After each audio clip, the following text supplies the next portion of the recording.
to the Chisambo Show. On a scale of 1 to 10, how charismatic do you think you are? Okay, before you answer that, I'm just going to give you the definition of what it means. Charismatic means you're mesmerizing. There's something magical about you. You're attractive. There's just something beautiful about you. You draw crowds to you. That's what I'm talking about. So on a scale of 1 to 10, where are you on that scale?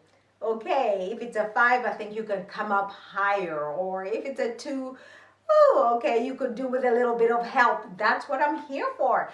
Most people think that you are born charismatic. Others say that you can develop it. And I tend to go with the development side of things because I think there are things that we can do to be more charismatic, more likable. Okay, now let's look at people that we consider charismatic. I would say President Bill Clinton as an example, Cristiano Ronaldo, the football player, if you don't know who he is. But I just want to tell you that I actually did meet President Bill Clinton, and I will tell you he is charismatic, not just because he's a tall man. Yes, he is very tall. In fact, I took a picture of him with me. I'll see if I can find it and then I'll show you. But anyway, he's a very tall man, but it's really got nothing to do with that. I will tell you one thing that stood out was his warmth. He's a very warm person. He's known to make you feel as if you're the only person in the room, and that is correct. Because when he's talking to you, he doesn't look at anybody else. His attention is fully on you. And when we were taking the picture as well, he drew me close and was talking to me. And I just thought that was just so charming. So that is one thing that made him really charismatic. And the second thing was his posture, the way that he stood, the way that he conducted himself. It was just full of confidence.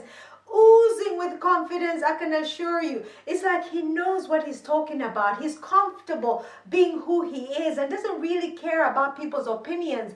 And that really works very well. And the third thing that stood out for me was the fact that he's a knowledgeable man. You could tell that he reads widely. So he's a man of many, many interests. So I think that is something that we could take out of his book. We could take a leaf out of his book to develop more interest. So if we've got hobbies that, like say for example you and myself, if we've got hobbies that we enjoy, maybe learn more about that. But let's not just restrict ourselves to those hobbies, but also think about other subjects, like say politics. Okay, it's not a strong point for me, but that's something that I could develop, you know, learning about flower arranging or something like that, gardening as an example, so that you're really well-rounded as a person. So those are the 3 tips.